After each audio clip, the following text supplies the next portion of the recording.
மாட்டாங்களேன்னு. ஏன்னா அவளுக்கு 5 வீட்டுக்காரன்ல அந்த 5 பேரில் இன்றைக்கி இரவு யாரோட அலாட் ஆகிருக்குதுன்றது ஒரு கேள்வியாக கேட்கும்போது ரொம்ப அசிங்கமாக போயிடுது அவளுக்கு. அவமானத்தில் என்ன பண்ணுறா, வருத்தப்பட்டு அழுதுகிட்டே ரூமுக்கு போயிடுறான். அறைக்கு போகும்போது கிருஷ்ணர் பார்த்து கேட்குறார், ஏன் அழுற, என்ன விஷயம்னு கேட்குறார். அப்போ கிருஷ்ணர் கிட்ட இந்த மாதிரி சொல்கிறார், துரியோதனன் இப்படி என்னை கேவலப்படுத்துகிறாரு அப்படின்னு சொல்லும்போது அவர் என்ன சொல்கிறாரு, மனசை தேத்திக்க, இப்போ திரும்பவும் போய் பரிமாறு, உணவு பரிமாறு. அவன் விடமாட்டான், திரும்பவும் கேட்பான். கேட்கும்போது சொல்லு, தக்ஷகன் அப்படின்னு சொல்லு அப்படின்றார். அதாவது என்ன மீனிங்னா, இன்றைக்கி ராத்திரி யார் வரப்போனோம், தக்ஷகன் வரப்போகிறான்னு.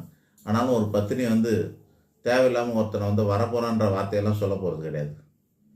என்னது, அவங்க வாயால் சொல்ல மாட்டாங்க, ஆனால் அது பொருள் பெற மாதிரி அவங்க எடுத்துக்கிற மாதிரி சொல்லுவாங்க. அதனால் அந்த மாதிரி தர்ஷகன்ற ஒரு வார்த்தையை மட்டும் சொல்லுன்னு சொல்லுவாங்க. கிருஷ்ணர் எது சொன்னாலும் அதுக்கு பின்னாடி ஒரு காரணம் இருக்கும்னு தெரியும். போகிறாங்க, போயிட்டு பரிமாறுறாங்க. பரிமாறும்போது துரியோதனன் திரும்பவும் ஆரம்பிக்கிறான், என்ன கேட்டேன் பதிலே சொல்லலையே, நீ பாட்டுட்டு ஓடி போய் ஒளிஞ்சிக்கிட்டியே, என்ன விஷயம், நான் கேட்டது என்ன, அதுக்கு பதில் என்ன அப்படின்னு கேட்குறான். இன்றைக்கி ராத்திரி யாரோட டைம், யாருக்கு அலாட் பண்ண நேரம் அப்படின்ற மாதிரி கேட்கும்போது இவன் என்ன சொல்ல, தக்ஷகன் அப்படின்னு ஒரு வார்த்தையை சொல்கிறான். அவனுக்கு ஒரே அவமானமாக போயிடுச்சு, முகம்லாம் சுருங்கி போயிடுச்சு. சாப்பாடை விட்டு எழுந்து ஓடி போயிட்டான். அவன் யாரு, துரியோதனனே எழுந்து பள்ளியை போயிட்டான். இவளுக்கு என்ன நடந்து ஒரு வாரத்தில் என்ன இவ்வளோ சம்பவம் நடக்குது, இன்னும் அந்த அளவுக்கு அவன் நடந்திருக்குன்னு தெரியாததுனால என்ன பண்ணுவான், திரும்பவும் போய் கிருஷ்ணர்கிட்ட கேட்பான், ஏன் அப்படி அவன் முகம் மாறி போச்சு, அவன் வெக்கப்பட்டுட்டு ஓடி போயிட்டானா, அவமானப்பட்டு போயிட்டானா, என்ன விஷயம், அந்த தக்ஷகன்ற வார்த்தையில் என்ன இருக்குது அப்படின்னு சொல்லி கேட்கும்போது கிருஷ்ணர் சொல்லுவார், தக்ஷகனுங்கிறவன் யார் அப்படின்னா பாம்புகளின் தலைவன். உங்களுக்கு தெரியுமா, கடைசியாக தக்ஷன் அர்ஜுனன் அழிக்கிறதுக்காக நாகாஸ்திரம் பயன்படுத்தும் போது அர்ஜுனனுடைய வில்லில் அவன் தான் உட்காருவான்.